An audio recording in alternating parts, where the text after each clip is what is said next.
오늘 주신 하나님의 말씀 사도행전 8장 1절로 4절 말씀입니다. 신약성경 199면 사도행전 8장 1절로 4절 말씀입니다. 우리 함께 한 목소리로 하나님 말씀을 받들어 읽겠습니다. 함께요. 사울은 그가 죽임당함을 마땅히 여기더라. 그날에 예루살렘에 있는 교회에 큰 박해가 있어 사도 외에는 다 유대와 사마리아 모든 땅으로 흩어지니라. 경건한 사람들이 스데반을 장사하고 위하여 크게 울더라. 사울이 교회를 잡멸할새 각 집에 들어가 남녀를 끌어다가 옥에 넘기니라.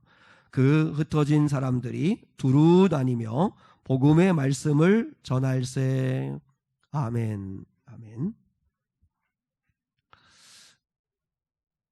도망자로 살지 말고 증인으로 살자라고 하는 제목 가지고 함께 말씀을 나누기 원합니다. 요즘 코로나 바이러스로 인해서 전 세계가 락다운 상태에 있습니다. 만나기도 어렵고 집 밖에 나가기도 어려운 그런 시간들을 힘겹게 보내고 있는 분들이 참 많이 있습니다. 근데 이 코로나 사태로 인해서 우리가 잃은 것도 있고 또 힘든 것도 있지만 좋은 것도 있습니다. 그러니까 우리가 보기에 따라서 또 어떻게 보고 어떻게 해석하느냐에 따라서 또 좀 이렇게 달라질 수 있다고 생각하는데요. 우리나라가 이렇게 황사나 미세먼지가 많이 없어졌습니다. 이제 중국이 차량 운행이라든지 또 그 다음에 공장 가동을 중단시키고 그렇게 하다 보니까 미세먼지가 많이 좀 좋아지고 황사도 이제 잘 오지 않는 그런 것을 볼 수 있죠. 그 이탈리아의 그 베네치아에 있는 그 강물은 늘 혼탁해 있었다고 그래요. 관광객이 많아가지고. 근데 지금은 관광객이 없어가지고 강물 그 강 바닥이 훤히 들여다 보인다고 합니다. 필리핀의 바다에서는 거북이가 바닷속에서 산란하는 것까지 다 보일 만큼 깨끗해졌다고 합니다. 코로나 바이러스로 인해 가지고 사람들이 많이 밤에 움직이지 않다 보니까 전 세계적으로 범죄율이 많이 떨어졌다고 합니다. 그리고 가족 간의 대화도 평소보다 더 많아지게 되었다. 그런 이야기들을 합니다. 그러니까 이렇게 이야기하는 의도가 뭐죠? 우리가 좋은 면을 보면 어려움 속에서도 좋은 일이 있고 감사할 일이 있다는 거겠죠, 그죠? 특히 신앙생활하는 우리에게는 더욱더 그런 것 같아요. 지금은 요즘은 바빠서 기도할 시간이 없어요. 요즘은 예배할 시간이 없어요 라고 하는 건 핑계인 것 같아요. 왜냐하면 이제는 예배하고 기도하기가 얼마나 좋은 때인지 모릅니다. 왜냐하면 만남도 많이 적어졌고 그리고 출타해야 될 일도 많이 적어졌기 때문에 우리가 마음을 하나님께만 드리기만 하면 기도하고 예배하는 데 힘쓸 수가 있습니다. 근데 보면 이 마귀가 얼마나 교묘한지 이제 안방에 방콕하고 있는 사람들이 많다 보니까 그 사람들의 혼과 영을 다 빼앗아 가려고 부부의 세계라고 하는 불륜 드라마를 만들어 가지고 거기에 또 다 빠지게 만들었어요. 여러분 이게 부부의 세계 그거 자꾸 보지 말고 나는 자연인이다. 백종원의 골목식당 이런 거 집시맨 이런 거 좀 보세요.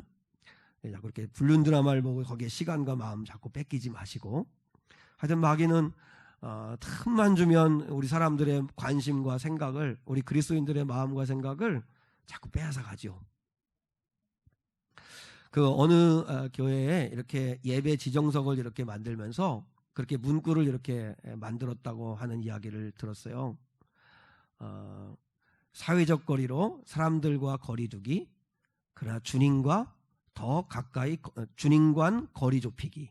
그러니까 사람들과 거리 두기, 주님과는 거리 좁히기.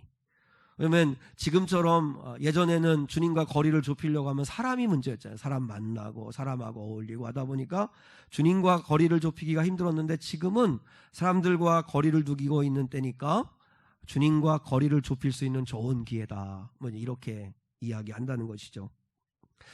간절히 부탁을 드립니다. 지금은 영적으로 우리가 기도하고 그리고 예배하고 주님을 사모하고 사랑해야 할 때입니다.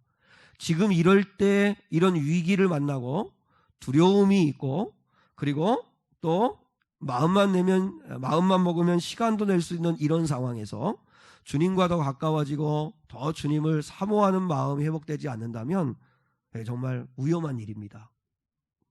사실 왜 우리가 이렇게 코로나 바이러스를 두려워할까요? 한마디로 말하면 죽을까봐 그럽니다. 죽을까봐. 감기 몸살처럼 죽지만 않는다는 보장만 있으면 아픈 거 참을 수 있습니다. 며칠 앓고 나면 그러면 다시 살 수 있고 건강해질 수 있다면 그러면 얼마든지 두려워하지 않고 우리는 살아갈 수 있습니다. 그런데 내가 감염이 되면, 그리고 혹여나 죽을 수도 있기 때문에 그래서 우리가 두려워하고 염려하는 거죠. 그러나 이런 상황 속에서, 이런 분위기 속에서 우리가 영적으로 좀 생각해 보면 좋겠습니다. 왜냐하면 우리는 부활을 믿는 사람들이잖아요. 우리는 영생을 믿는 사람들입니다. 정말 내가 이 부활의 믿음이 있는가, 내가 영원한 생명에 대한 소망이 있는가를 한번 생각해 봐야 합니다. 우리 지난 주일에도 분명히 말씀을 드렸잖아요. 예수님은 반드시 재림하신다. 그리고 우리 성도들은 반드시 영원한 몸을 입고 부활하게 된다. 그렇기 때문에 이 사실을 믿고 우리가 이 세상에서 당당하게 살자 하는 말씀을 나누었는데, 예수 그리스도께서 사망 권세에 계시고 부활하셨습니다. 믿습니까? 예수님이 사망 권세에 계시고 부활하신 이유는 우리에게 동일한 부활을 주시기 위함이고 영생을 주시기 위함입니다. 그래서 예수님을 믿다가 죽은 사람들은, 그러나 우리는 물론 죽음을 두려워하지만, 그러나 어떻든 피할 수 없는 진실은 우리는 한 번은 죽을 수밖에 없다는 거죠. 그러나 예수를 믿는 자들은 죽어도 즉시 영원히 구원을 받습니다. 그리고 하나님의 나라에서 주님과 함께 더불어 살다가, 왜 죽은 거지 나사로가 아브라함의 품에 안겨 있겠어요? 하나님 나라에서는 다 만나는 거거든요. 그래서 그곳에서 살다가 주님이 재림하실 때 예수를 믿고 이미 죽은 자들의 영혼을 데리고 오시는 거죠. 그러면 주님이 재림하시는 날 이 땅에서는 무슨 일이 벌어져요? 데살로니가전서 4장에서도 마태복음 24장에서도 주님이 분명히 말씀했잖아요. 주 안에서 먼저 죽은 자들의 몸을 내가 일으키리라. 부활하게 하시겠다는 거죠. 그리고 살아서 주를 맞이하는 자는 호련히 변화되어 부활의 몸을 입어 주님을 맞이하게 되는 줄 믿습니다. 우리가 이 영원한 생명을 가졌다는 거, 그리고 우리는 부활할 거라는 거, 이 사실을 믿는다면 우리는 지금 이 세상이 주는 이런 두려움, 이런 염려를 조금은 더 이기고 자유케 되어지는 은혜를 누릴 수 있다고 믿습니다. 그래서 우리 사랑하는 성도들은 지금 때는 내가 좀 돈을 잃어버리는 거, 물론 그거 중요하죠. 또 직장을 잃어버리는 거, 그거 중요하죠.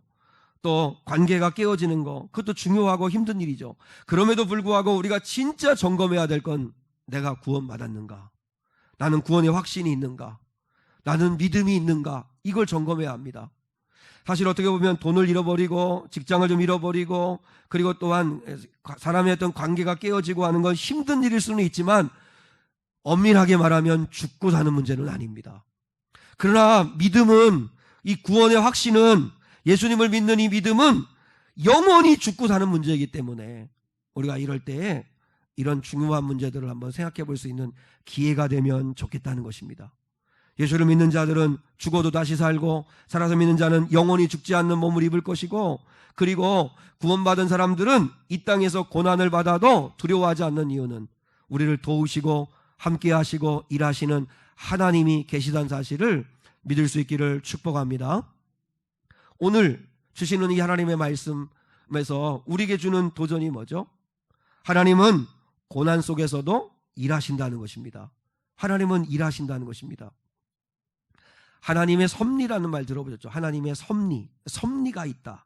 하나님의 섭리가 있다. 이런 말 들어보는데, 이 말을 쉽게 풀면 하나님은 일하신다는 것입니다. 어떻게 일하시죠? 하나님은 감동하심으로 일하시고, 인도하시고, 보호하시고, 지켜주시고, 도와주시고, 그리고 동행해 주시고, 선을 이루심으로 우리를 함께 일하시는 하나님이시라는 거죠. 그러면 우리 하나님이 일하시는데, 우리 사는 성도들이 고난을 받을 때, 어려움을 받을 때도 하나님은 동일하게 일하신다는 거예요. God works입니다. God works. 하나님은 일하신다. 근데 하나님의 일하심이 잘 안 보여요. 왠지 아세요? 하나님은 뒤에서 일하시기 때문에 그렇습니다.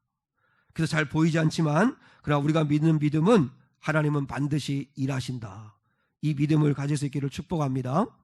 자, 오늘 본문의 말씀해 보니까요, 예루살렘의 교회에 큰 고난이 닥쳤습니다. 자, 1절의 말씀을 한 번 더 같이 읽겠습니다. 오늘 본문 1절입니다. 사도행전 8장 1절 시작. 사울은 그가 죽임당함을 마땅히 여기더라. 그날에 예루살렘에 있는 교회에 큰 박해가 있어 사도 외에는 다 유대와 사마리아와 모든 땅으로 흩어지니라. 아멘. 한번 생각해 보세요. 마가의 다락방에 120명의 성도들이 모였어요. 그들이 간절히 사모하며 기도했어요. 주님이 생전에 약속하신 대로 성령님이 오셨어요.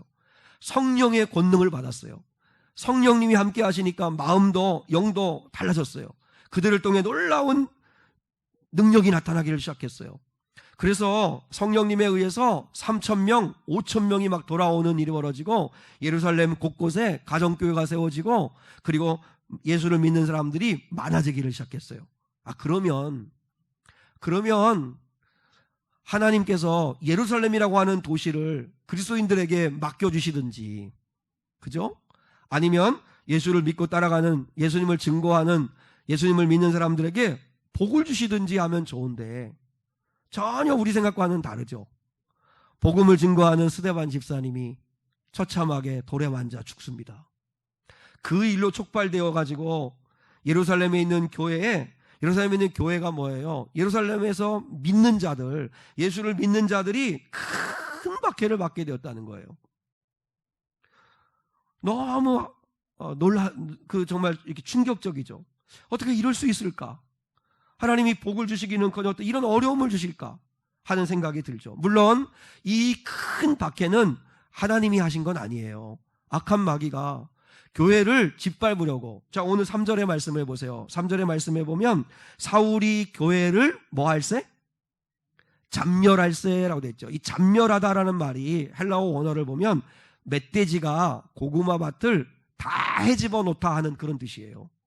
그러니까 사탄은 목적이 뭐예요? 교회를 짓밟으려고 하는 거예요. 이번에 코로나 사태를 통해서도 우리 교회가 회개할 일이 많아요. 교회가 잘못한 것도 있어요. 그럼에도 불구하고 왜 세상에 이렇게 득달같이 교회가 문제만 생기면 그러면 이렇게 공격을 하고 영적인 시험이 있을까? 그거는 당연한 거예요. 배후에 영적 어둠의 세력이 있기 때문에 그래요. 교회가 진리를 가지고 예수 그리스도의 복음을 증거하는 교회이다 보니까 2000년 역사 동안 계속 핍박을 받고 박해를 받아요. 예수님이 말씀했어요. 내가 미움을 받았으니 너희도 미움을 받을 것이라고.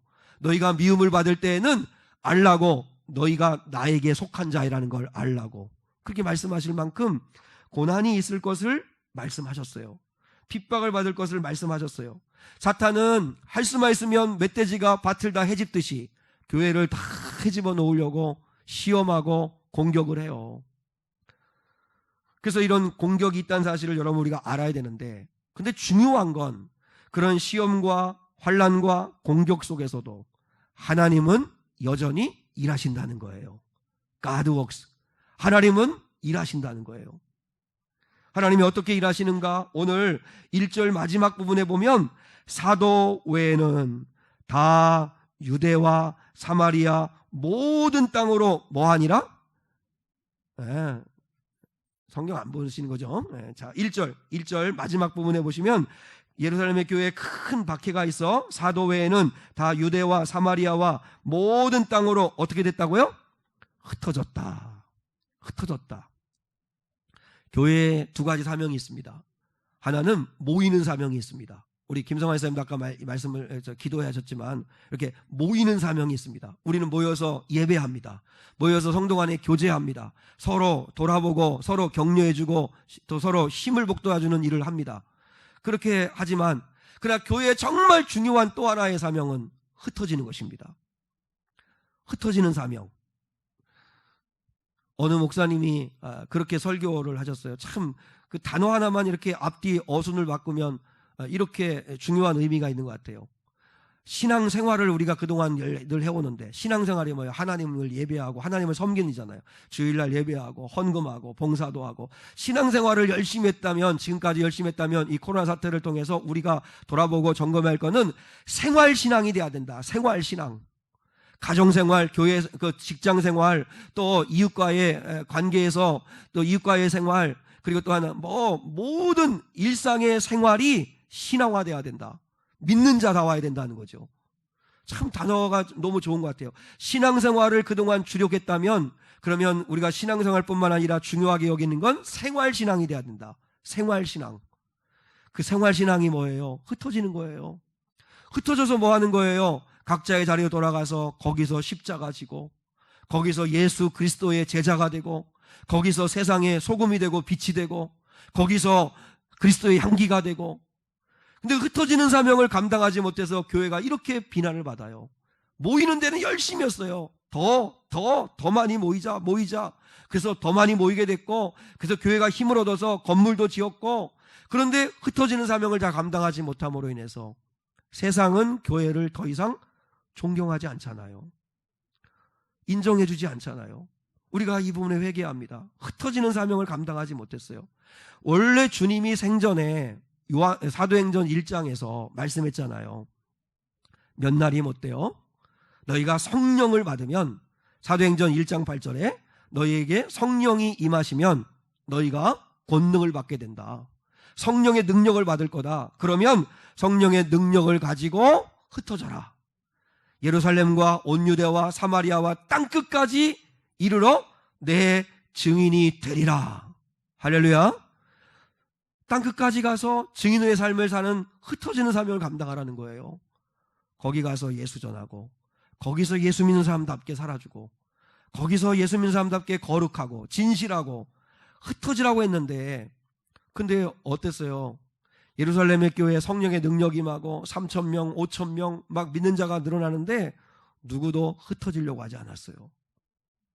그런데 때마침 교회를 무너지게 하려고, 예루살렘의 교회를 무너지게 하려고 악한 마귀가 큰 박해를 보냈는데, 그런데 하나님은 그것을 이용하셔서 그 속에서도 일하심으로 말미암아 사도행전 1장 8절을 이루어내시잖아요. 흩어졌어요. 흩어지게 하셨어요. 그런데 흩어짐으로 말미암아 교회가 무너졌나요? 아니요. 교회는 더 불같이 일어나게 되었어요. 중국이 공산주의화되어서 제일 먼저 한 일이 뭔지 아세요? 중국이라고 하는 땅이 이제 붉은 깃발을 꽂고 공산화되었을 때 교회 문을 닫았어요. 십자가를 꺾었어요. 그리고 성경을 다 불태우고 더 이상 예배드리지 못하게 했어요. 그래서 선교사들은 다 추방당했어요. 그래서 선교사들이 추방당하면서 이제 중국은 끝났구나, 중국 교회는 무너졌구나. 근데 몇십 년이 지나고 난 다음에 중국이 다시 개방이 되고 문이 열렸을 때 다 충격을 받았어요. 중국의 교회는 더 부흥되어 있었어요. 엄청난 부흥을 이뤘어요. 그 유명한 중국의 지하교회. 여러분, 하나님은 우리의 위기 고난 속에서도 God works, 일하시는 하나님. 그게 섭리하시는 거예요. 섭리. 우리는 이 사실을 믿을 수 있기를 축복해요. 예루살렘 교회 성도들이 이렇게 흩어졌을 때, 그래서 흩어져서 주의 복음을 증거할 때 놀라운 하나님의 일이 이루어지게 되었다는 사실을 기억해야 합니다. 이렇게 보면 우리가 하나님 아버지 앞에 소원하고 구하는 것보다 우리가 구하고 하나님을 믿기만 하면 하나님은 우리에게 더 좋은 걸 주시는 것 같아요. 더 좋은 걸. 지체장애인들을 섬기는 사지 없는 인생이라고 하는 그 선교단체가 있는데, 이 선교단체를 이끄는 분이 호주에 사지가 없이 태어난 닉 부이치치라는 사람입니다. 아시죠? 그죠? 닉 부이치치라고 하는 분인데, 이분이 사지 없는 인생이라고 하는 선교단체를 이끄는 대표이고 목회자이기도 하고 한데, 그분이 가장 자기의 인생에서 힘들었을 때가 언제냐면 친구를 사귀고 친구들과 함께 행복한 시간을 나눠야 되는 건데, 보니까 우리 현준이도 그럴 테고 우리 호영이도 그럴 테고 주한이, 주영이도 그렇고 친구들이 얼마나 이 친구를 좋아할 때잖아요. 이때가 친구들을 좀 좋아하는지 몰라요. 근데 친구들과 함께 좋은 시간을 가져야 되는데 제일 힘든 게 친구들이 왕따 시키고 그리고 놀리는 게 제일 힘들었대요. 그래서 8살 때부터 이 닉 부이치치는 죽고 싶어가지고 자살을 꿈꾸었던 그런 아이예요. 그런데 그 아이가 이제는 믿는 부모님의 그 사랑을 받으면서 가족의 도움을 받으면서 그래서 하나님 앞에 꿈을 가지고 기도하기를 시작했대요. 그의 소원이 뭘까요? 하나님, 내게 발을 주세요. 내게 손을 주세요. 그래서 밤에 잘 때마다 하나님 앞에 간절히 기도하는 거예요. 내가 잠자고 일어나면 손이 자라있고 발이 자라있으면 좋겠다. 얼마나 그 소원이 생겼겠어요. 그래서 하나님 앞에 그렇게 기도하는데 너무 간절하게 그걸 가지고 기도하니까 진짜 믿어지더래요. 손이 자라고 발이 자랄 거라는 게 믿어지더래요. 그래서 그 닉 부이치지가 한 게 뭔지 아십니까? 그 당시에 제일 좋은 신발 하나를 한 켤레를 사가지고 옷장에다 넣어놓고 날마다 그 신발을 바라보며 하나님, 내게 발을 주셔서 이 신발 신고 돌아다니고 뛰어다닐 수 있게 해주세요. 그렇게 꿈꾸면서 그렇게 소원을 가지고 기도했다는 거예요. 근데 하나님이 발을 주셨나요? 네, 남일이니까 관심 없으시죠? 네, 발을 주시지 않았어요. 기도가 응답되지 않은 것 같아요. 그런데 실제로는 하나님의 발이 되어서 그는 건강한 사람도 해내지 못하는 엄청난 일들을 전 세계 다니며 복음을 증거하는 사람이 되었어요. 최근의 기록에 의하면 하나님의 발이 되어가지고 전 세계 150여 개 국가를 다녔대요. 그리고 수많은 사람들에게 하나님을 이야기하고 예수를 이야기하고 그리고 예수님 안에서 내가 희망을 가지고 꿈을 가지고 살아가게 되는 이야기들을 복음을 전하는 자가 되었다는 거예요. 자기는 육신의 발을 주셔서 신발 신고 다니고 걸어 다닐 수 있게 해달라고 했는데 하나님은 더 좋은 걸 주신 거예요. 하나님의 발이 되어 전 세계 150개가 넘는 나라를 다니며 주의 복음을 증거하는 자가 되게 하셨다는 거죠. 저는 믿을 수 있기를 축복해요. 우리가 하나님 앞에 구하면 하나님의 일하심을 믿고 구하면 하나님은 내가 구한 것보다 더 좋은 걸 주시는 하나님이심을 믿으실 수 있기를 축복합니다. 우리 하나님을 소망하고 믿고 구해야 합니다. 우리 고난 중에 해야 될 일이 뭔지 아세요? 구하는 거예요. 하나님께 구하면 하나님은 지금 당장은 고난인 것 같고 힘든 일인 것 같지만 그러나 반드시 하나님은 섭리하시는 분이기 때문에 일하시는 분이기 때문에 그 때문에 그것을 선으로 바꾸시고 그리고 또한 이루심으로 말미암아 놀라운 하나님의 영광을 이루고 내가 구한 것보다 더 좋은 걸 주시는 좋으신 하나님이십니다. 그러므로 로마서 8장 28절을 절대로 잊어버리지 마셔야 합니다. 로마서 8장 28절 우리가 알거니와 곧 하나님을 사랑하는 자 곧 그의 뜻대로 부르심을 입은 자들에게는 모든 것이 합력하여 선을 이루시느니라. 하나님이 섭리하신다는 거예요. 혹여나 여러분이 어떤 인생의 결정을 잘못했다 해보세요. 인생의 결정을 잘못했어요. 욕심 때문에 아니면 실수로 잘못했어요. 그래도 하나님 앞에 눈물로 회개하고 하나님의 은혜를 구하면 우리의 잘못된 선택 속에서도 하나님은 합력하여 선을 이루어주시는 분이세요. 근데 이 하나님이 합력해 선을 이루어주시는 이 은혜는 누구한테 주신 건지 아세요? 하나님을 사랑하는 자, 하나님을 사랑하는 자, 그의 뜻대로 부르심을 입은 구원받은 자들, 그들에게는 하나님이 섭리하신다는 거예요. 그러면 그리스도 안에서 이 로마서 8장 28절의 말씀은 우리 인생의 안전장치예요. 예를 들어 가지고 서커스에서 가장 고난도의 위험한 묘기가 공중그네타기죠. 그 공중그네타기를 마음껏 덤블링하고 그들이 돌 수 있는 건 안전그물이 있기 때문이에요. 혹여나 실수로 떨어져도 죽지 않는 안전그물이 받아주기 때문이죠. 우리 인생의 로마서 8장 28절은 우리 인생의 안전그물이에요. 우리가 잘못 선택할 수도 있고 실수할 수 있고 아니 고난받을 수 있지만 그러나 주님 앞에 회개하고 주님 앞에 눈물로 구하고 주님을 바라보면 반드시 주님은 합력하여 선을 이루어주시는 줄 믿습니다. 하나님은 일하신다. 이 사실을 기억할 수 있기를 축복합니다. 그러면 하나님의 일하심을 믿는다면 두 번째, 도망자로 살지 말고 증인으로 살라는 것입니다. 자, 오늘 4절 말씀을 보겠습니다. 오늘 본문 4절. 자, 함께 읽겠습니다. 시작. 그 흩어진 사람들이 두루 다니며 복음의 말씀을 전할세. 보세요. 오늘 성경은 흩어진 사람들이라고 이야기했는데 이들의 실제 모습을 한번 여러분이 상상해 보세요. 도망자입니다. 도망자.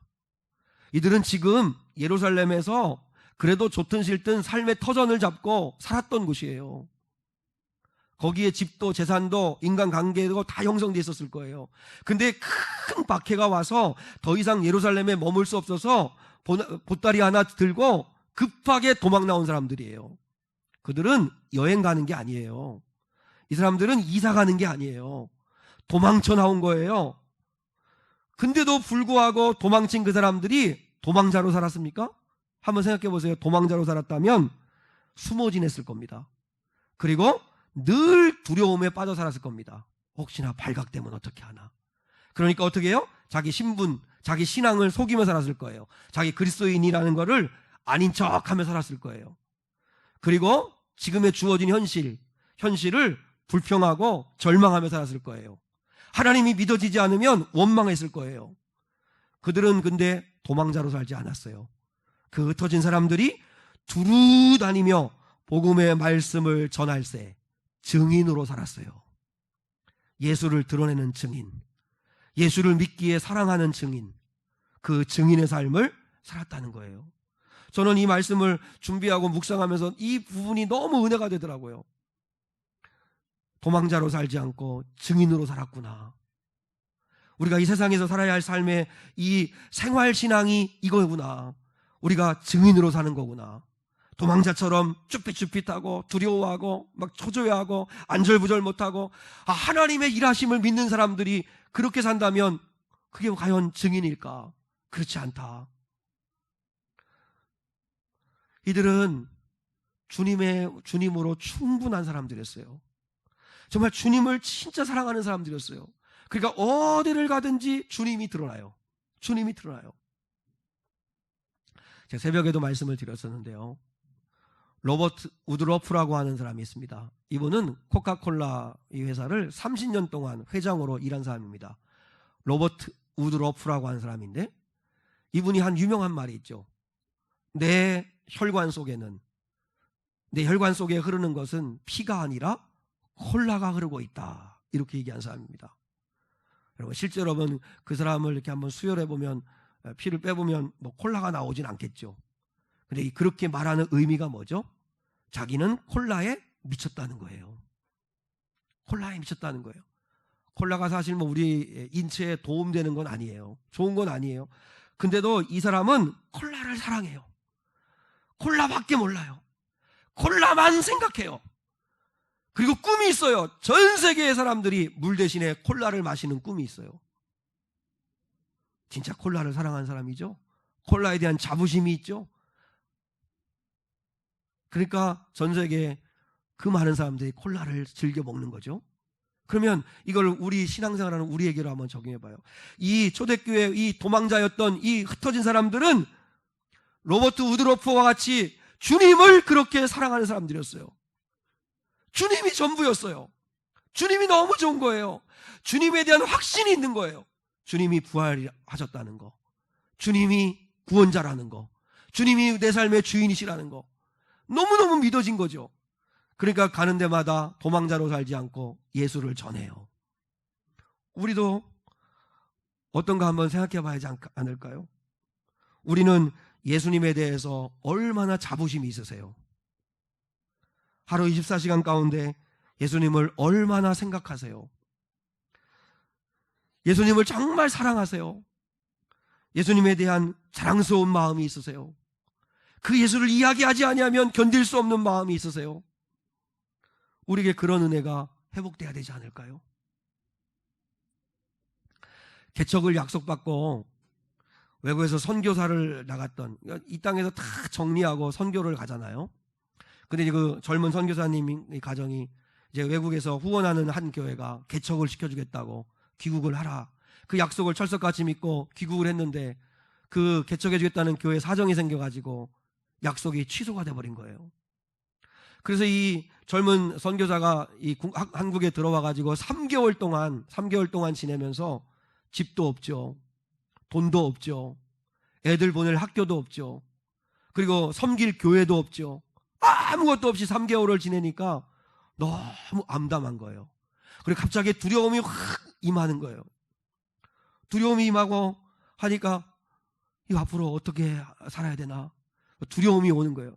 그래도 이제 선교사니까 또 목사님이니까 마음을 새롭게 하고 다시 은혜를 받아야겠다 하는 마음 가지고 복음학교에 수강 신청을 했어요. 복음학교에 수강 신청을 했는데 복음학교는 수강 신청을 하면 그러면 그 한 사람 한 사람에게 전화가 옵니다. 저도 다녀왔는데 그리고 그 복음학교의 간사는 꼭 똑같은 질문을 합니다. 예수님 한 분이면 충분합니까? 당신은 예수님 한 분이면 충분하십니까? 선교사님, 목사님, 장로님, 집사님, 권사님, 당신은 예수님 한 분이면 충분합니까? 그 질문을 선교사님이 받았는데 대답을 못하겠더래요. 그렇다 하고 대답을 못하고 글쎄요 하면서 뒷말을 흐렸다는 거예요. 전화를 끊고 나서 너무 주님 앞에 죄송하고 그리고 자기 자신의 그 모습을 보면서 너무 슬퍼서 엉엉 울었다는 거예요. 그러면서 주님 앞에 회개하기를 나는 주님 한 분으로 충분하지가 않구나. 나는 어느 순간에 돈을 사랑하고 있었구나. 돈도 없고 집도 없고 애들 보낼 학교도 없고 섬길 교회도 없고 우리 가정은 이대로 끝나나 보다.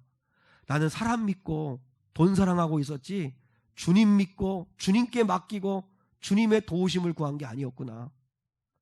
내가 이러고도 무슨 선교사, 이러고도 내가 무슨 목사, 주님이 구원자라고 주님이 주인이라고 그분께 맡겨보라고 그분이 우리 인생을 책임진다고 내 말이 다 헛된 거였구나.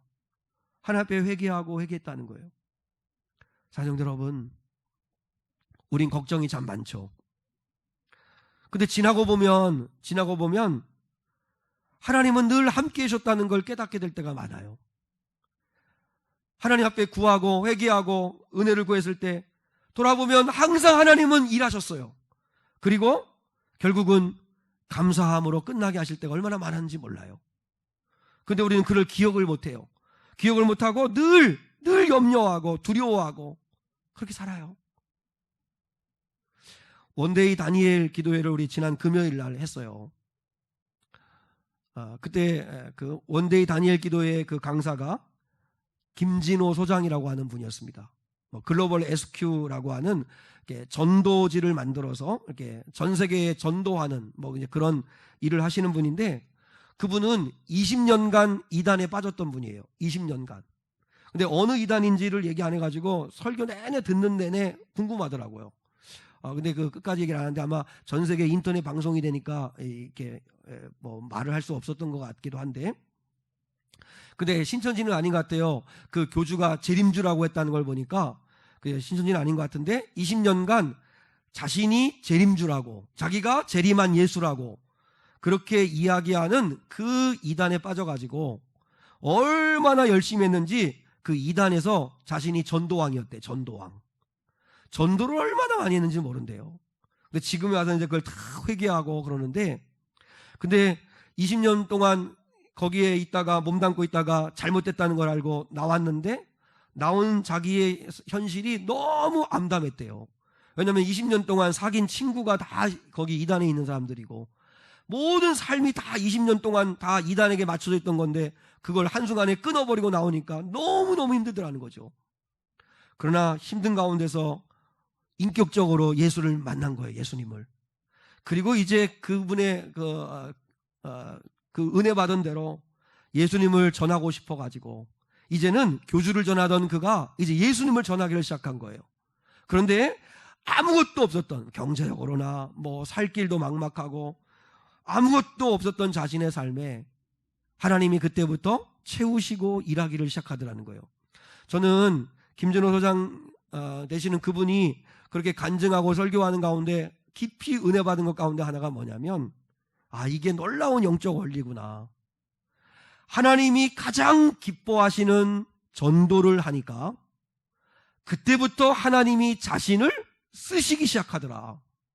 그리고 채우시기를 시작하시더라. 만남을 주시고 물질을 채우시고 그리고 일할 길을 열어주시더라는 거예요.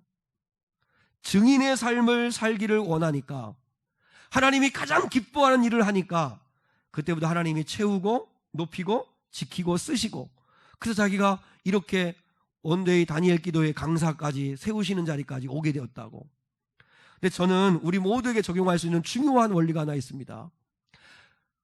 우리가 고민해야 될 문제는 뭐냐면요, 뭘 먹을까, 뭘 입을까, 뭘 마실까, 그걸 우리가 고민하는 게 아니고요, 내가 하나님이 기뻐하시는 일을 하고 있나, 내가 하나님이 가장 기뻐하시는 영혼을 구원하는 일, 전도하는 일, 주님이 가장 기뻐하신 일에 순종한 일을 하시면, 그러면 하나님이 길을 여신다는 거예요. 하나님이 채우시고 하나님이 부으시고 하나님이 인도하신다는 거예요. 어떻게 아세요? 어떻게 하냐면 예수님이 마태복음 10장에서 약속해 주셨어요.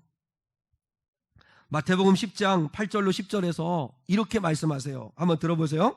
병든 자를 고치며 죽은 자를 살리며 나병한 자를 깨끗하게 하며 귀신을 쫓아내되 너희가 거저받았으니 거저 주라.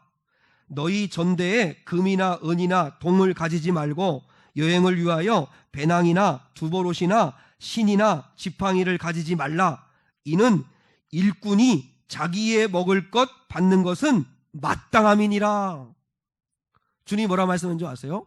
너희가 내가 가장 기뻐하는 영혼을 구원하고 하나님이 기뻐하시는 일을 감당할 때 주머니에 금이나 은이나 동이나 돈 없는 거 그것 때문에 염려하지 마라. 옷 2벌 가지고 가려고 하지 마라. 신이나 지팡이를 가지고 가지 마라. 무슨 말이에요? 주님의 일을 하는 사람에게 먹을 것, 필요한 것을 채우시는 건 마땅한 일이다. 하나님이 채우시겠다는 거예요. 근데 우리는 그걸 우리가 걱정하잖아요. 근데 주님은 주님이 기뻐하신 일을 하면 주님이 그때부터 쓰시길 시작하시겠다는 거예요. 오늘 여기 2부 예배는 젊은이들 많은데 나는 젊은이들에게 정말 도전하고 싶어요. 여러분이 정말 쓰임받고 싶으세요? 그러면 주님이 기뻐하신 일을 한번 해보세요.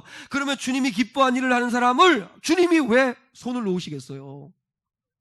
왜 포기하겠어요? 왜 책임지지 않으시겠어요? 주님의 영광을 위해서라도 책임지셔야죠. 우리가 믿고 주님이 기뻐한 일을 하세요. 우리가 고민해야 될 거는 돈이 없는 거, 사람이 도울 사람이 없는 거, 그거 아니에요. 우리가 염려하고 걱정해야 될 건 내게 성령의 능력이 있는가, 내가 지금 하나님이 기뻐한 일을 하고 있는가, 그것만 점검하시면 돼요.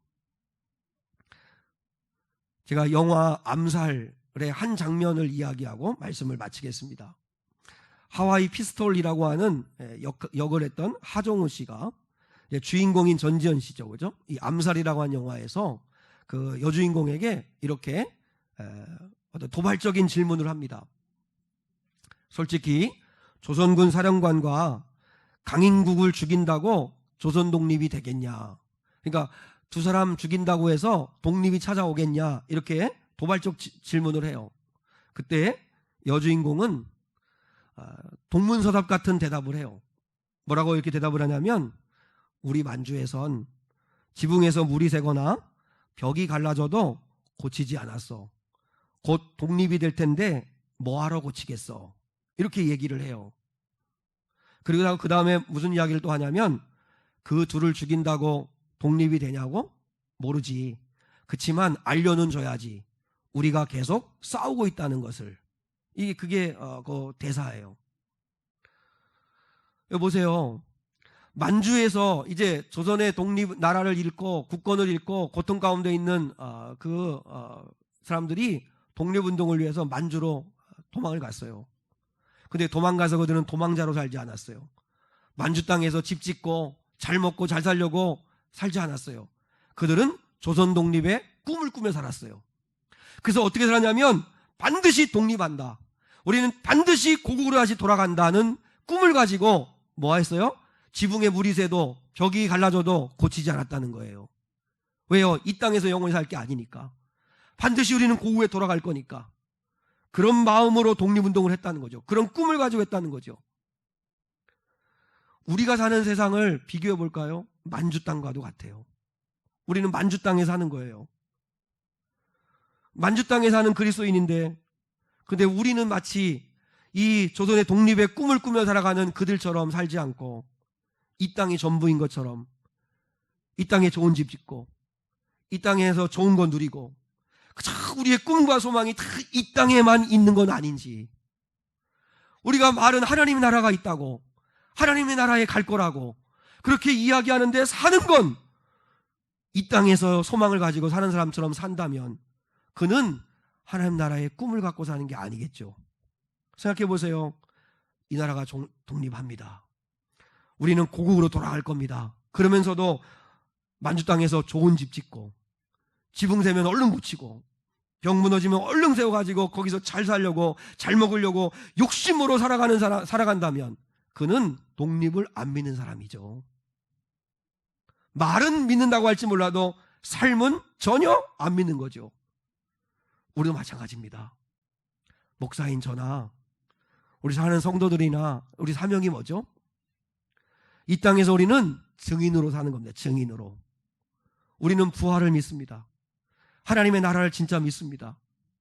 물론 이 땅에서 집 짓고 이 땅에서 살아가는 거 그거 아무것도 아니란 뜻 아닙니다. 중요한 일입니다. 근데 그게 전부인 양 이 땅만 사랑하면서, 그러면서도 말은 하나님 나라가 있다고, 천국에 갈 거라고, 예수 믿으면 구원받는다고 말은 그렇게 하는데 실제 하나님 나라의 꿈을 꾸지 않고 살아간다면 우리는 안 믿는 거죠. 여러분, 보여줘야 합니다. 악한 마귀가 역사하고 세상의 교회를 막 조롱하고 비난함에도 불구하고 여전히 싸우고 있는 사람이 있다고, 여전히 예수의 증인이 있다고. 우리는 도망자로 부름받지 않았습니다. 우리는 도망자로 살지 말고 이 땅에서 당당하게 구원을 믿으면서 예수를 증거하는 증인의 삶을 살 수 있기를 축복합니다. 우리 이 땅에서 여행자도 아닙니다. 우리는 도망자도 아닙니다. 우리는 예수의 증인이 되어야 합니다. 예수의 증인된 삶을 사는 저와 여러분 될 수 있기를 주님의 이름으로 축복합니다.